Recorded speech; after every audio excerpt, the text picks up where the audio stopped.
Hi friends, welcome to CSEB aspirants. അപ്പോൾ ഇന്ന് നമ്മൾ ഡിസ്കസ് ചെയ്യുന്നത് ഫോമുകളാണ് കേട്ടോ. അപ്പോൾ ഫോമുകളുടെ ചോദ്യങ്ങൾ സാധാരണയായിട്ട് ക്വസ്റ്റ്യൻ പേപ്പേഴ്സിൽ ധാരാളമായിട്ട് കാണാറുണ്ട്. എന്തായാലും ഒരു ക്വസ്റ്റ്യൻ എന്തായാലും ഉണ്ടാവും, ഒന്നോ രണ്ടോ ക്വസ്റ്റ്യൻസ് വരാറുണ്ട് അപ്പോൾ അതുമായി ബന്ധപ്പെട്ടിട്ട്. അപ്പോൾ എല്ലാ ഫോമുകളും ഉൾക്കൊള്ളിച്ചിട്ടുണ്ട്. അപ്പോൾ നമ്മുടെ ചാനൽ ആദ്യമായിട്ട് കാണുന്ന കൂട്ടുകാർ ആരെങ്കിലും ഉണ്ടെങ്കിൽ ഒന്ന് സബ്സ്ക്രൈബ് ചെയ്ത് സപ്പോർട്ട് ചെയ്യുക. പിന്നെ നമ്മുടെ വീഡിയോസ് കാണാൻ താഴെ ഡിസ്ക്രിപ്ഷൻ ബോക്സ് ചെക്ക് ചെയ്യുക, അല്ലെങ്കിൽ നമ്മുടെ പ്ലേലിസ്റ്റിലുണ്ട്. മോർ വീഡിയോസിന് വേണ്ടി പ്ലേലിസ്റ്റിൽ പോവുക, എന്നിട്ട് നിങ്ങൾ ചെക്ക് ചെയ്ത് കാണുക. ഓക്കെ, അപ്പോൾ നമുക്ക് ക്ലാസ്സിലേക്ക് പോവാം. ഫോംസിനെ കുറിച്ചാണ് പറയണത്. അപ്പോൾ ഫോം നമ്പർ 1 തൊട്ടിട്ട് നമ്മൾ ഉൾക്കൊള്ളിച്ചിട്ടുണ്ട് കേട്ടോ. ഓക്കെ, ഫോമിൽ ആദ്യം ഓരോ ഭാഗങ്ങളായിട്ടാണ് നമ്മൾ പഠിക്കാൻ സുഖത്തിന് വേണ്ടിയിട്ട് ഓരോ ഭാഗങ്ങളായിട്ടാണ് കൊടുത്തിട്ടുള്ളത്. ആദ്യം രജിസ്ട്രേഷനുമായി ബന്ധപ്പെട്ടിട്ട് ഏതൊക്കെ ഫോമുകൾ വരുന്നുണ്ട്. ഫസ്റ്റ് വരുന്ന കുറച്ച് ഫോമുകൾ രജിസ്ട്രേഷനുമായി ബന്ധപ്പെട്ടതാണ്. അപ്പോൾ അതുമായി ബന്ധപ്പെട്ടിട്ടുള്ള ഫോമുകളെല്ലാം പഠിച്ച് അങ്ങനെ ഓർഡറിൽ അടുക്കി പഠിക്കാം. ഓക്കെ, അപ്പോൾ രജിസ്ട്രേഷനുമായി ബന്ധപ്പെട്ടിട്ടുള്ള ഫോമുകൾ ഏതൊക്കെയാണെന്നാണ് നമ്മൾ നോക്കുന്നത്. അപ്പോൾ ഫോം നമ്പർ 1 ആദ്യം.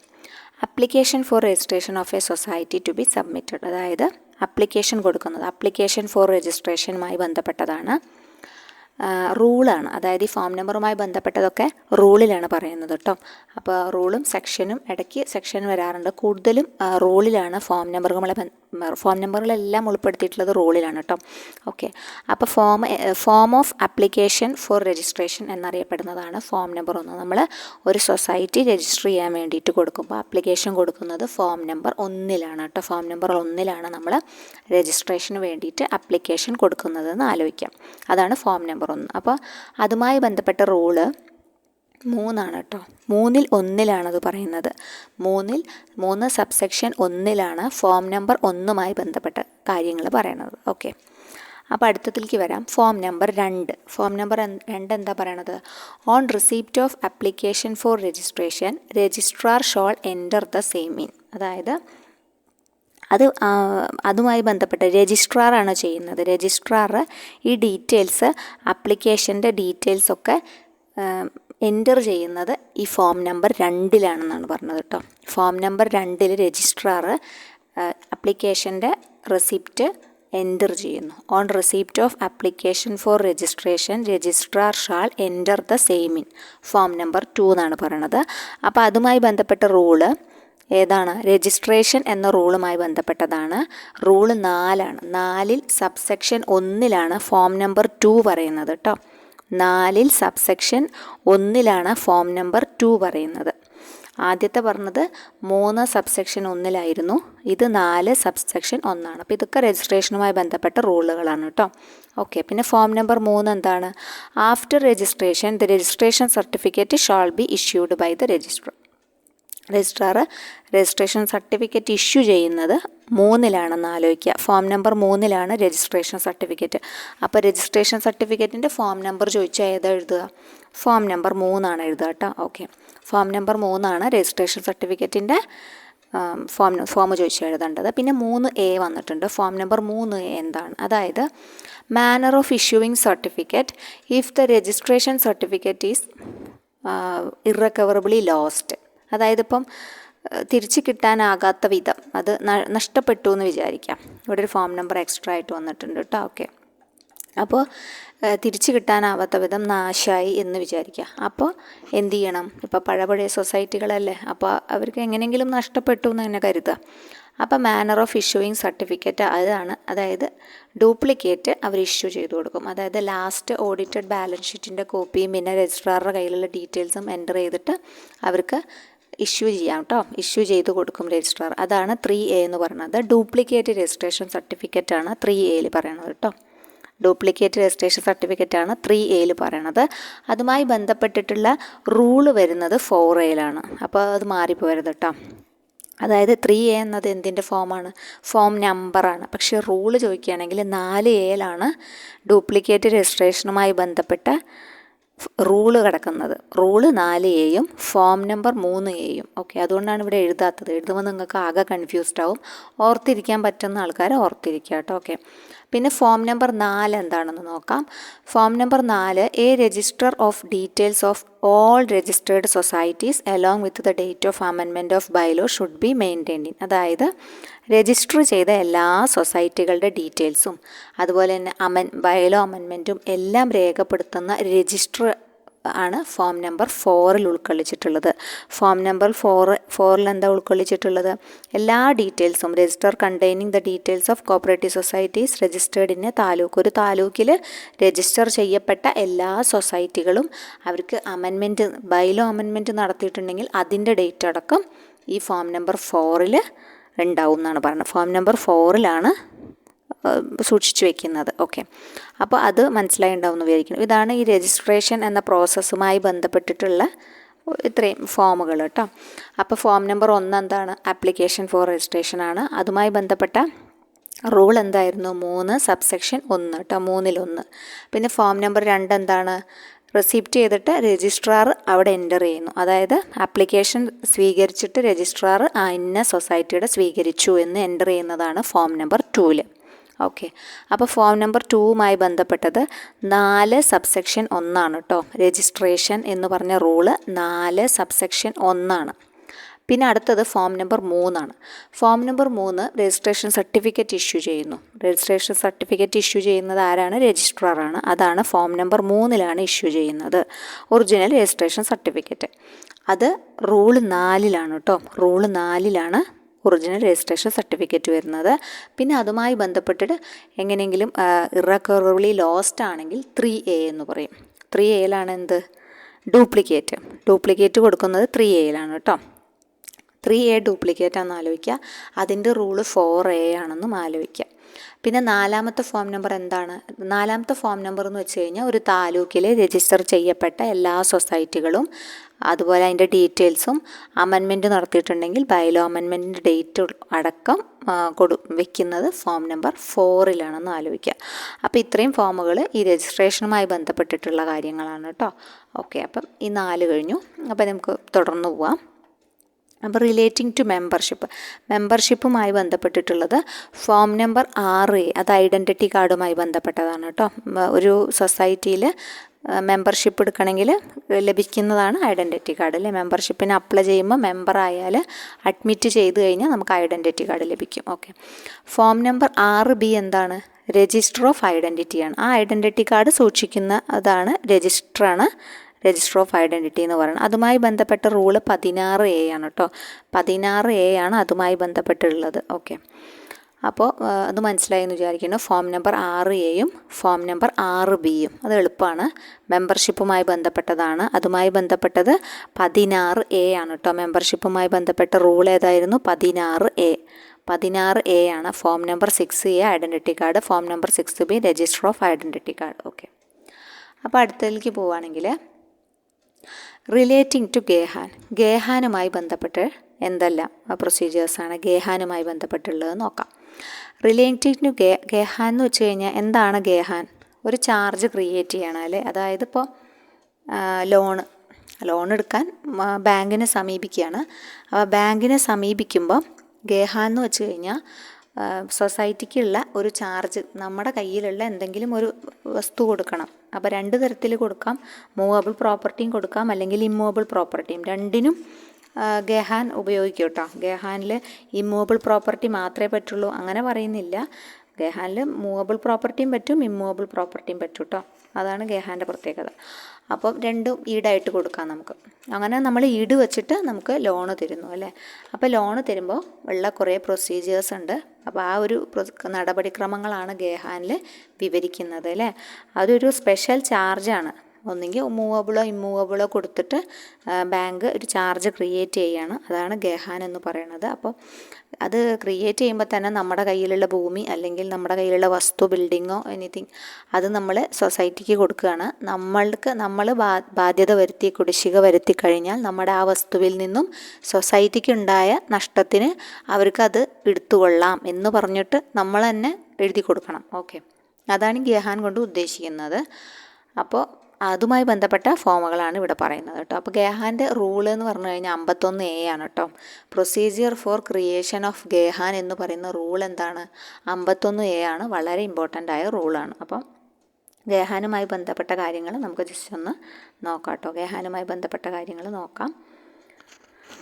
അപ്പോൾ ഫോം നമ്പർ 7ലാണ് ഇവിടെ ഗെഹാൻ തുടങ്ങുന്നത് 7, 8, 8A, 8B, 8C ഇത്രയാണുള്ളത്. അപ്പോൾ 7 പറയുന്നത് declaration for charge on land ആണ് കേട്ടോ. ഡിക്ലറേഷൻ കൊടുക്കുക, അത് ആരാണ് കൊടുക്കുക? ബോറോവറാണ് കൊടുക്കുക കേട്ടോ. ബോറോവറാണ് ഡിക്ലറേഷൻ കൊടുക്കുക. അതായത് സൊസൈറ്റിക്ക് ചാർജ് കൊടുക്കാൻ ഇയാൾക്ക് താല്പര്യമുണ്ട്, ഇയാൾ വില്ലിങ് ആണ്. പിന്നെ അതുപോലെ തന്നെ തിരിച്ചടവ് മുടങ്ങിക്കഴിഞ്ഞ് കഴിഞ്ഞാൽ എൻ്റെ ഇന്ന പ്രോപ്പർട്ടിയിൽ നിന്നും അവരത് ഈടാക്കിക്കൊള്ളാനുള്ള അധികാരം അവർക്ക് കൊടുക്കുകയാണ് അല്ലേ. അപ്പോൾ അങ്ങനെയൊരു ഡിക്ലറേഷൻ ചാർജ് ഓൺ ലാൻഡ് കൊടുക്കുന്നതാണ് ഫോം നമ്പർ 7ൽ. അത് തയ്യാറാക്കുന്നത് ആരാണ്? ബോറോവറാണ് തയ്യാറാക്കുന്നത്. കാരണം അദ്ദേഹമാണ് ഡിക്ലറേഷൻ കൊടുക്കുന്നത്. അത് കഴിഞ്ഞ് ഈ ഡിക്ലറേഷൻ ഫോം നമ്പർ 8 എന്താണെന്ന് വെച്ചാൽ, ഇപ്പോൾ ഒരാളുടെ ഡിക്ലറേഷൻ മാത്രമല്ലല്ലോ ഉള്ളത്, ധാരാളം പേര് ലോൺ എടുക്കുന്നുണ്ട്. അപ്പോൾ അവരുടെയൊക്കെ ഡിക്ലറേഷൻസ് ഉണ്ടാവും. അപ്പോൾ അതിനു വേണ്ടി ബാങ്കിൽ കീപ്പ് ചെയ്യുന്നതാണ് രജിസ്റ്റർ ഓഫ് ഡിക്ലറേഷൻസ്. അത് ഫോം നമ്പർ 8ലാണ് കേട്ടോ. ഓക്കെ. പിന്നെ ഗേഹാൻ തുടങ്ങുന്നതിനുള്ള നടപടിക്രമം വിവരിക്കുന്നതാണ് 8A എന്ന് പറഞ്ഞു കഴിഞ്ഞാൽ. ഗേഹാൻ ഡിക്ലറേഷനാണ് 8A എന്ന് പറഞ്ഞു കഴിഞ്ഞാൽ. ഗേഹാൻ ഓപ്പൺ ചെയ്യണം. കാരണം എത്ര ഫോമുകൾ, ഒരു ബണ്ടിൽ ഓഫ് പ്രൊസീജിയേഴ്സ് ഉണ്ടായിരിക്കുമല്ലോ. എന്തൊരു നടപടിക്രമങ്ങളും കൂടുതലായിരിക്കും അല്ലേ, ബാങ്കുമായി ബന്ധപ്പെട്ടിട്ടൊക്കെ നിങ്ങൾക്ക് അറിയുന്നതായിരിക്കും. അപ്പോൾ അതിന് വേണ്ടിയിട്ടുള്ളതാണ് ഗേഹാൻ തുടങ്ങുമ്പോൾ, അതാണ് 8 കേട്ടോ. ഗേഹാൻ ഒരു ഡിക്ലറേഷൻ, ഗേഹാൻ്റെ ഒരു രജിസ്റ്ററൊക്കെ ഉണ്ടാവും. അപ്പോൾ അതുമായി ബന്ധപ്പെട്ട്. പിന്നെ ഫോം ഫോർ ക്രിയേറ്റിംഗ് ഗേഹാൻ, അതാണ് 8A. ഗേഹാൻ തുടങ്ങുന്നതാണ് 8A കേട്ടോ. ഫോം ഫോർ ക്രിയേറ്റിംഗ് ഗേഹാനാണ് 8A പറയണത്. പിന്നെ 8Bയിൽ എന്താണ്? 8B എന്ന് പറഞ്ഞാൽ ഇമ്മൂവബിളാണ്. ആദ്യം ഇമ്മൂവബിളിനാണ് പ്രാധാന്യം കൊടുക്കുകയെന്ന് ആലോചിക്കുക. 8B immovable. കാരണം വിലപ്പെട്ടത് ഇമ്മൂവബിൾ ആണല്ലോ. ഇമ്മൂവബിളിൽ നിന്ന് എടുത്തിട്ടല്ലേ നമുക്ക് കടമൊക്കെ ഒന്ന് വീട്ടാൻ പറ്റുള്ളൂ. അപ്പോൾ അതുകൊണ്ട് തന്നെ ആദ്യം ഇമ്മൂവബിൾ എടുത്തിട്ടേ പിന്നെ മൂവബിൾ എടുക്കുള്ളൂ എന്ന് ആലോചിച്ചാൽ മതി. പക്ഷെ അങ്ങനെയൊന്നും ഇല്ല കേട്ടോ. കാരണം ഞാൻ ഇത് ഓർത്തിരിക്കാൻ വേണ്ടി പറഞ്ഞതാണ്. കനപ്പെട്ടത് ഇമ്മൂവബിൾ ആയ കാരണം ഇമ്മൂവബിളിനെ ആദ്യം കൊടുത്തിരിക്കുന്നു എന്ന് ജസ്റ്റ് ഓർത്ത് വയ്ക്കുക. ഓക്കെ. അപ്പോൾ അല്ലെങ്കിൽ ഈ ഇമ്മൂവബിളും തമ്മിൽ തെറ്റിപ്പോകാനുള്ള സാധ്യതയുണ്ട്. കാരണം 8B ആണ് ആദ്യം വരുന്നത്, അത് ഇമ്മൂവബിളാണ്. അല്ലെങ്കിൽ പിന്നെ BI അങ്ങനെ എന്തെങ്കിലും ഓർത്തിരിക്കുക, കോഡ് പോലെ ഓർത്തിരിക്കുക കേട്ടോ.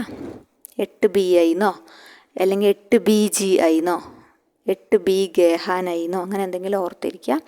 അതുപോലെ തന്നെ 8C എന്ന് പറഞ്ഞു കഴിഞ്ഞാൽ മൂവബിളായിട്ടാണ്. അപ്പോൾ ഏറ്റവും നല്ലത് എളുപ്പം കനുള്ളത് ഇമ്മൂവബിളാണ്. അപ്പോൾ അതുകൊണ്ട് ഇമ്മൂവബിൾ ആദ്യം എടുക്കുന്നു. അപ്പോൾ 8B ആണല്ലോ ആദ്യം വരിക, പിന്നെ അതിന് ശേഷമാണല്ലോ 8C വരിക.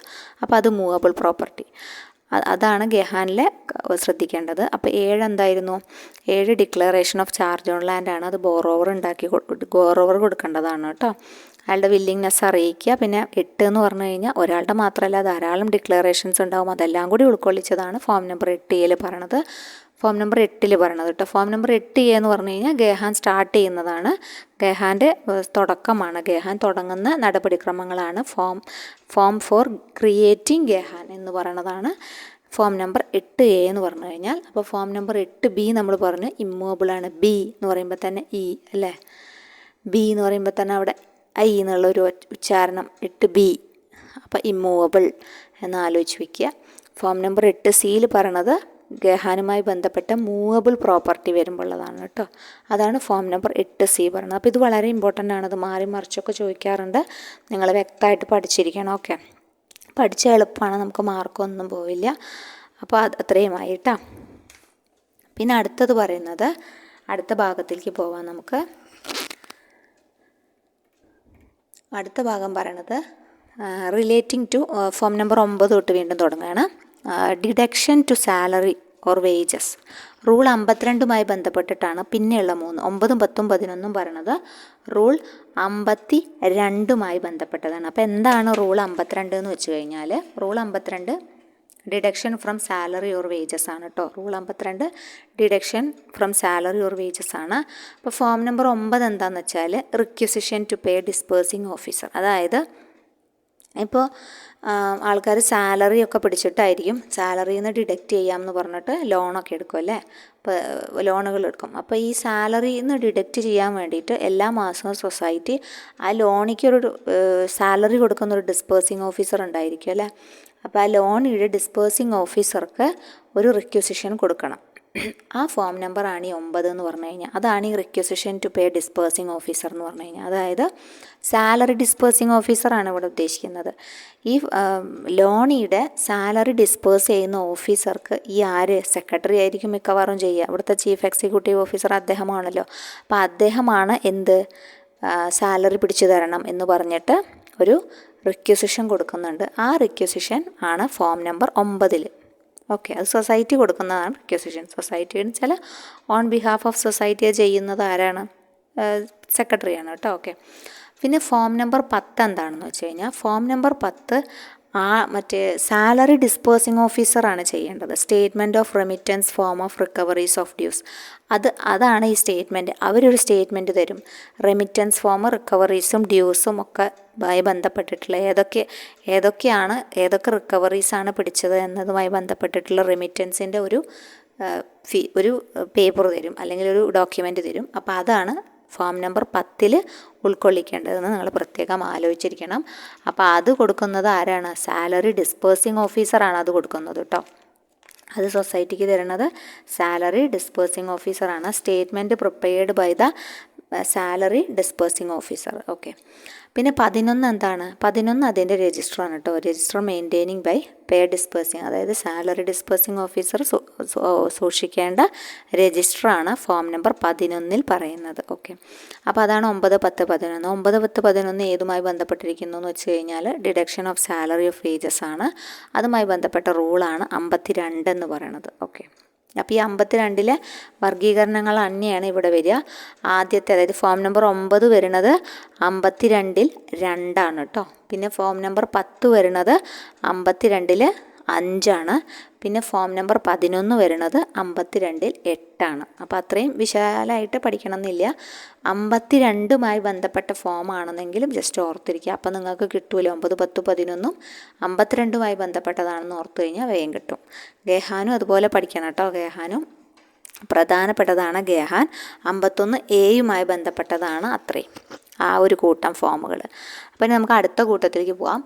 അടുത്ത കൂട്ടം എന്ന് പറഞ്ഞു കഴിഞ്ഞാൽ relating to procedure for recovery of sums due to government. ഗവൺമെൻറ്റിന് എന്തെങ്കിലും കൊടുക്കാനോ കിട്ടാനോ ഗവൺമെൻറ്റിന് കൊടുക്കാനുള്ള പ്രൊസീജിയേഴ്സിനെ കുറിച്ച്. അപ്പോൾ relating to procedure for recovery of sums due to government, അത് റൂൾ 94 പറയുന്നത്. 2 ഫോമുകളാണ്. ഫോം നമ്പർ 12 ഫോം നമ്പർ 13 അതുമായി ബന്ധപ്പെട്ടതാണ് കേട്ടോ. സർട്ടിഫിക്കറ്റ് ടു എക്സിക്യൂഷൻ അവാർഡ്, അതുപോലെ തന്നെ ഫോം നമ്പർ 13 പറഞ്ഞത് certificate that sum due to government is recovered. അതുമായി ബന്ധപ്പെട്ടതാണ് procedure for salary of sums due to government. ഗവൺമെൻറ്റിന് കൊടുക്കാനുള്ള റിക്കവറിക്കുള്ള പ്രൊസീജിയേഴ്സ് എന്തൊക്കെയാണ് എന്നാണ് റൂൾ 94 വിശദീകരിക്കുന്നത്. അപ്പോൾ അതുമായി ബന്ധപ്പെട്ടിട്ടുള്ളതാണ് ഈ ഒരു സെക്ഷനിൽ, ഈ ഒരു ഫോമിൽ പറയുന്നത്. Form number 12 certificate to execution അവാർഡുമായി ബന്ധപ്പെട്ടിട്ടുള്ളത്. പിന്നെ അതുപോലെ തന്നെ ഫോം നമ്പർ 13 എന്താണ്? Form number 13 certificate that sum due to government is recovered. ഇപ്പോൾ ഈ സർട്ടിഫിക്കറ്റ് ഈസ് എക്സിക്യൂഷൻ അവാർഡ് ശരിക്കും ആരാണ് ഉണ്ടാക്കുക വെച്ച് കഴിഞ്ഞാൽ RCS ആണ് കേട്ടോ. ഈ സർട്ടിഫിക്കറ്റ് ഇഷ്യൂ ചെയ്യുക, എക്സിക്യൂഷൻ നടത്താൻ വേണ്ടിയിട്ട് നമ്മൾ ആരെ സമീപിക്കുകയാണ്? RCSനെയാണല്ലോ സമീപിക്കുക.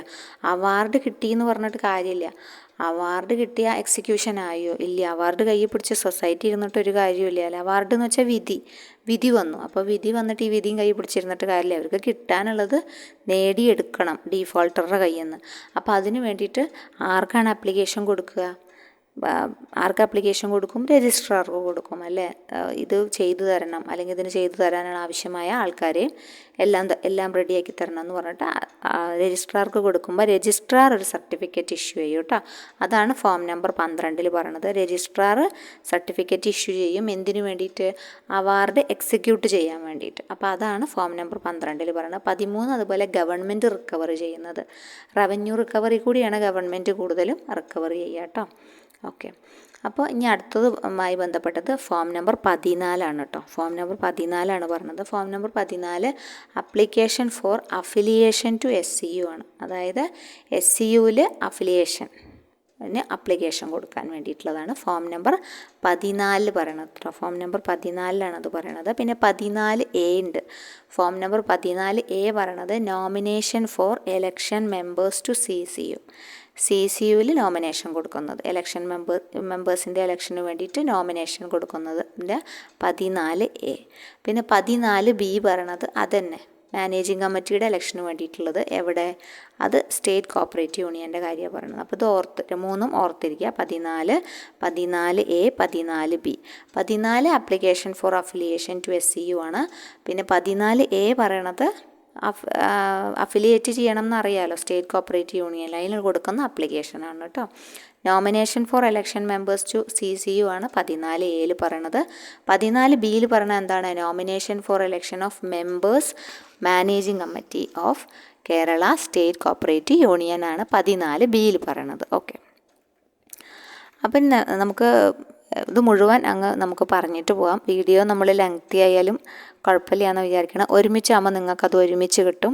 അപ്പോൾ നിങ്ങൾക്കത് നോട്ട് എഴുതി വെക്കാനും പഠിക്കാനും ഒക്കെ സൗകര്യമാണ് കേട്ടോ. ഓക്കെ, അപ്പോൾ നമ്മൾ ഇത് മൊത്തം 39 ആണ് പറയണത്. 38 എണ്ണമാണ് നമ്മൾ ഉൾപ്പെടുത്തിയിട്ടുള്ളത് കേട്ടോ. അപ്പോൾ ട്രിബ്യൂണലുമായി ബന്ധപ്പെട്ടതാണ് അടുത്തത് പറയുന്നത്. ഫോം നമ്പർ 15 തൊട്ടാണ് ഇനി നമ്മൾ തുടങ്ങുന്നത്. ഫോം നമ്പർ 15 എന്താണ്? ട്രിബ്യൂണലുമായി ബന്ധപ്പെട്ടതാണ്. ഫോം നമ്പർ 15 ട്രിബ്യൂണലുമായി, പിന്നെ എല്ലാം 15 തൊട്ടിട്ട് 30 വരെ ട്രിബ്യൂണലുമായി ബന്ധപ്പെട്ടതാണ്. അപ്പോൾ അത് ട്രിബ്യൂണൽ നമ്മൾ ക്ലാസ് എടുത്തിട്ടുണ്ട്. അപ്പോൾ കാണാത്ത കൂട്ടുകാർ ആരെങ്കിലും ഉണ്ടെങ്കിൽ വിശദമായിട്ട് തന്നെ പഠിക്കേണ്ട ഭാഗമാണത്. ധാരാളം ക്വസ്റ്റ്യൻസ് ഒക്കെ വരുന്ന മേഖലയാണ്. അപ്പോൾ അത് നിങ്ങൾ നന്നായി കണ്ട് മനസ്സിലാക്കി എടുക്കണം കേട്ടോ. ഫോം നമ്പർ 15 പറയണത് അപ്പീൽ ടു ട്രിബ്യൂണലാണ്. ഫോം ഓഫ് അപ്പീൽ ടു ട്രിബ്യൂണലാണ് ഫോം നമ്പർ 15 പറയണത്. 16 റിവ്യൂ കൊടുക്കുമ്പോൾ റിവ്യൂ ടു ട്രിബ്യൂണലാണ് ഫോം നമ്പർ 16 പറയണത്. 17 പറയണത് all principal applications other than appeal and review. അപ്പീലും റവന്യൂവും അല്ലാത്ത എല്ലാ പ്രിൻസിപ്പൽ അപ്ലിക്കേഷൻസിനെ കുറിച്ച് പറയണതാണെന്ത്? ഫോം നമ്പർ 17 എന്ന് പറയണത്. ഓക്കെ, പിന്നെ ഫോം നമ്പർ 18 പറയണത് form of interlocutory application to ട്രിബ്യൂണലാണ്. Okay, form of interlocutory application to ട്രിബ്യൂണലാണ് ഫോം നമ്പർ 18 പറയണത്. 19 എന്താ പറയണത്? Notice to concerned parties to cure the defects in appeal or application. ഈ ആപ്ലിക്കേഷൻ പാർട്ടി കൊടുത്തു കഴിഞ്ഞാൽ എന്തെങ്കിലും ഡിഫെക്ട്സ് ഉണ്ടെങ്കിൽ ആ ഡിഫെക്ട്സ് കാണിക്കും അല്ലേ. അപ്പോൾ ആ ഡിഫെക്ട്സ് കാണിക്കാൻ വേണ്ടി നോട്ടീസ് കൺസേൺഡ് പാർട്ടീസിന് കൊടുക്കും. ഈ ഒരു ബുദ്ധിമുട്ടുകൾ അല്ലെങ്കിൽ തെറ്റുകളൊക്കെ പരിഹരിച്ചിട്ട് കൊണ്ടുവരൂ എന്ന് പറഞ്ഞിട്ട്. അതാണ് ഫോം നമ്പർ 19 പറയണത്. Notice to concerned parties to cure the defects in appeal or application. Okay, form number 20 എന്താ പറയണത്? ഫോം നമ്പർ 20 പറയണത് notice of hearing to the concerned parties if the defect is not cured.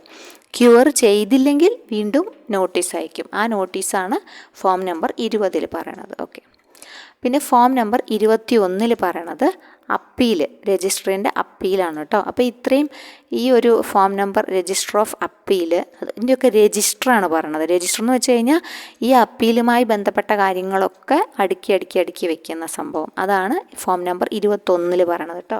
ഈ അപ്പീലുമായി ബന്ധപ്പെട്ട കാര്യങ്ങളൊക്കെ അടുക്കി വെക്കുക. അതുപോലെ ഫോം നമ്പർ 22 എന്താണ്? അപ്ലിക്കേഷൻ ഫോർ റിവ്യൂവിൻ്റെ register.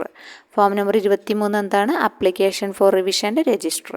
Form number 24 application for റീസ്റ്റോറേഷൻ്റെ രജിസ്റ്റർ. അതായത് റീസ്റ്റോറേഷൻ എന്ന് പറഞ്ഞു കഴിഞ്ഞാൽ എക്സ്പാർട്ടെ വിധി വന്നു നോക്കി. അതായത് ഒരു പാർട്ടിക്ക് മാത്രം അനുകൂലമായിട്ട് അയാൾ വന്നിട്ടുണ്ടാവില്ല, മറ്റാൾ വന്നിട്ടുണ്ടാവില്ല. അപ്പോൾ മറ്റാൾ വന്നിട്ടില്ലെങ്കിൽ ഒരു പാർട്ടിക്ക്, 2 പാർട്ടി ഉണ്ട്, അതിലൊരു പാർട്ടി വന്നില്ല എന്ന് വിചാരിക്കുക. അപ്പോൾ എക്സ്പാർട്ടെ വിധി പ്രഖ്യാപിക്കും കേട്ടോ. ഒരു പാർട്ടിക്ക് അനുകൂലമായ വിധി പ്രഖ്യാപിക്കും. അങ്ങനെ എക്സ്പാർട്ടെ, കാരണം മറുവശം പറയാൻ ആളില്ലല്ലോ. എക്സ്പാർട്ടെ വിധി വന്നു, പിന്നെ അയാൾക്ക് തോന്നുകയാണ് എനിക്ക് ഈ വിധിയിൽ ഒരു പുനഃപരിശോധന വേണം എന്നുള്ള രീതിയിൽ വരികയാണെങ്കിൽ ആൾക്ക് ആപ്ലിക്കേഷൻ കൊടുക്കാം. അതിൻ്റെ രജിസ്റ്ററാണ് ഇവിടെ കേട്ടോ. ഓക്കെ, അതിൻ്റെ രജിസ്റ്ററാണ് ഈ റീസ്റ്റോറേഷൻ രജിസ്റ്റർ എന്ന് പറയുന്നത്. പിന്നെ ഫോം നമ്പർ 25 പറഞ്ഞു കഴിഞ്ഞാൽ മിസ്സലേനിയസ് മാറ്റേഴ്സ്, ഇതൊന്നുമല്ലാത്ത മറ്റു വല്ല മാറ്റേഴ്സുമായി ബന്ധപ്പെട്ടിട്ടുള്ള ആപ്ലിക്കേഷൻസിൻ്റെ രജിസ്റ്ററാണ് ഫോം നമ്പർ 25 പറയണത്. 26 എന്താ പറയണത്? Unregistered appeals and applications. എല്ലാ അപ്ലിക്കേഷൻസും കറക്റ്റ് ആയിക്കൊള്ളണമെന്നില്ല. ചിലതൊക്കെ രജിസ്റ്റർ ചെയ്യാൻ പറ്റാത്തതായിരിക്കും, അങ്ങനെ തെറ്റുകളുണ്ടാവും. അപ്പോൾ അതും സെക്രട്ടറിയുടെ, ഇതൊക്കെ ചെയ്യുന്നത് നമ്മുടെ കോപ്പറേറ്റീവ് ട്രിബ്യൂണലിൻ്റെ സെക്രട്ടറിയാണ് കേട്ടോ. സെക്രട്ടറിയാണ് ഓൾ ഇൻ ഓൾ എന്ന് പറയുന്നത്. അപ്പോൾ സെക്രട്ടറിയുടെ കയ്യിലുണ്ട്. അപ്പോൾ സെക്രട്ടറി അത് ഒന്ന് കുറിച്ച് വയ്ക്കും. ഓക്കെ, അത് ഫോം നമ്പർ 26. പിന്നെ 27 എന്ന് പറഞ്ഞു കഴിഞ്ഞാൽ intimation to registrar for calling the records and proceedings with him.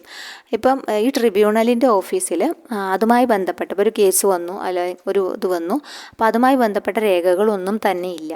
അപ്പോൾ രേഖകളൊന്നും തന്നെ ഇല്ലെങ്കിൽ ഇപ്പോൾ ചിലപ്പോൾ രജിസ്ട്രാർ വിധിച്ച വിധിമേലായിരിക്കും അവരെന്ത് ചെയ്യുക, കംപ്ലൈൻറ്റും കൊണ്ട് ഇങ്ങോട്ട് വന്നിരിക്കുക.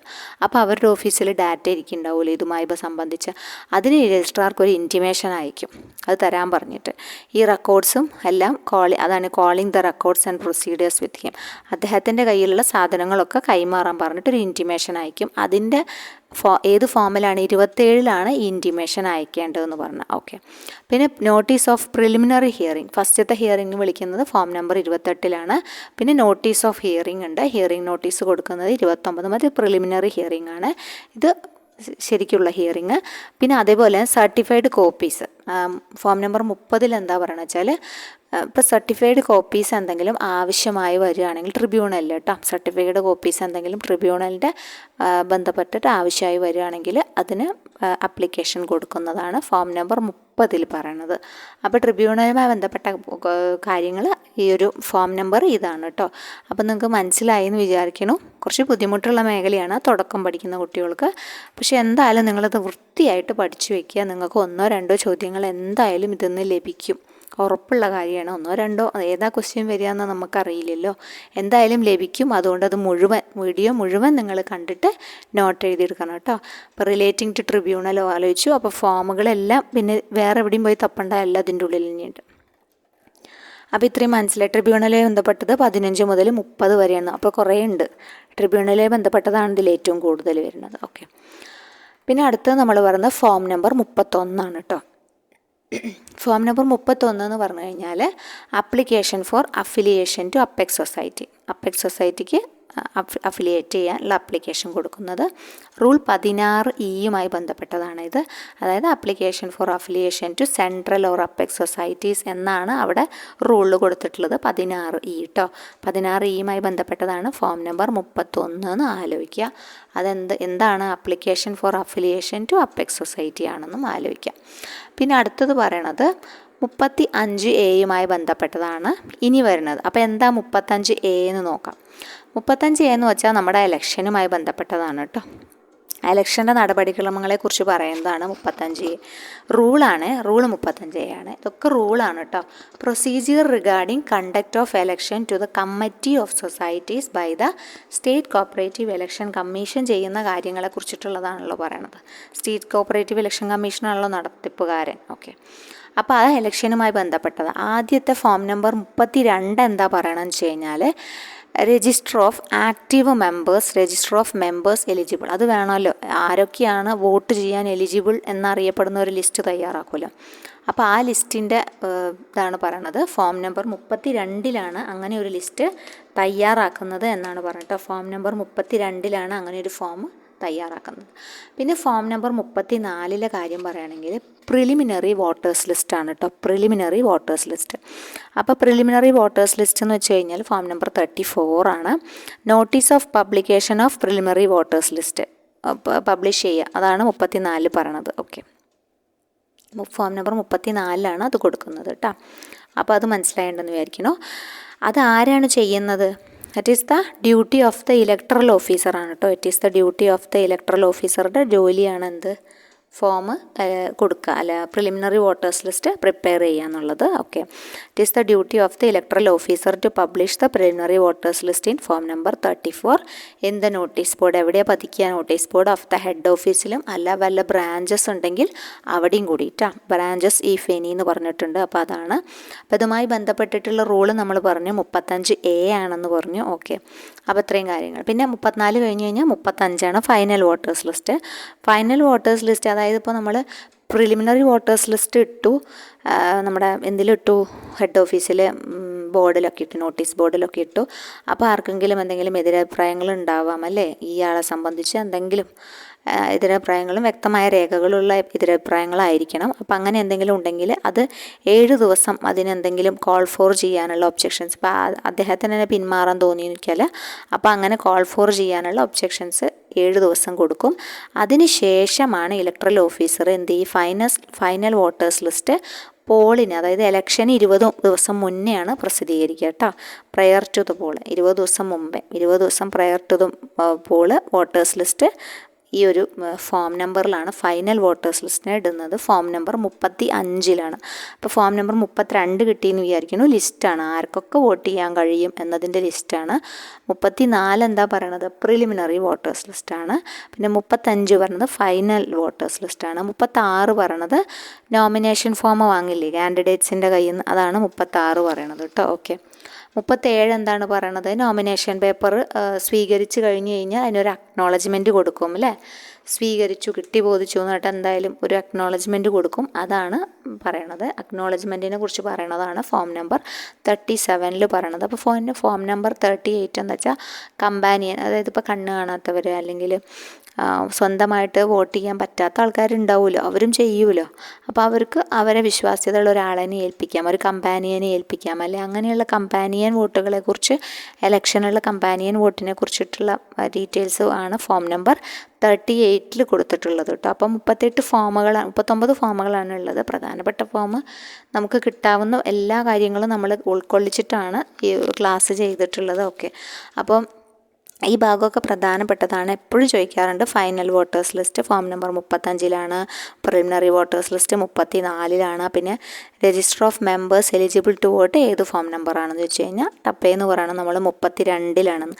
അപ്പോൾ നിങ്ങൾ ആദ്യം ചെയ്യേണ്ടത് ഈ റൂള് 35A പഠിച്ചു വെക്കണം. അതുമായി റിലേറ്റ് ചെയ്യുന്നതാണ് ഇതെല്ലാം, ഈ 32, 34, 35, 36, 37, 38. അപ്പോൾ അത് വൃത്തിക്ക് പഠിച്ചു വയ്ക്കുക. അതങ്ങനെ കോളം പോലെ എഴുതി വയ്ക്കുക. ഓരോ ഒരു കൂട്ടം ഫോമാണല്ലോ ഓരോ റൂളിലും ഉള്ളത്. അപ്പോൾ ആ റൂളും അതുമായി ബന്ധപ്പെട്ടിട്ടുള്ള ഫോമിൻ്റെ നമ്പറും വൃത്തിയായി പഠിച്ചിരുന്നാൽ നമുക്ക് ഇതൊന്ന് ഒറ്റ മാർക്കും പോവില്ല കേട്ടോ. ഓക്കെ. അപ്പോൾ അത്രയാണ് 38, ഫോം നമ്പർ 38 ഇത്രയാണ് പറഞ്ഞിട്ടുള്ളത്. ഓക്കെ. അപ്പോൾ നമുക്ക് മനസ്സിലായിണ്ടാവും വിചാരിക്കണം. ഇനിയിപ്പോൾ റിപ്പീറ്റ് ചെയ്യേണ്ട ആവശ്യമില്ല. നിങ്ങൾക്ക് ഡൗട്ടുകൾ എന്തെങ്കിലും ഉണ്ടെങ്കിൽ നിങ്ങൾ 1-2 പ്രാവശ്യം കേൾക്കുമ്പോൾ നിങ്ങൾക്കത് നന്നായി ഹൃദിസ്ഥാവും കേട്ടോ. ഓക്കെ. അപ്പോൾ നമുക്ക് അടുത്ത ക്ലാസ്സിൽ കാണാം. താങ്ക്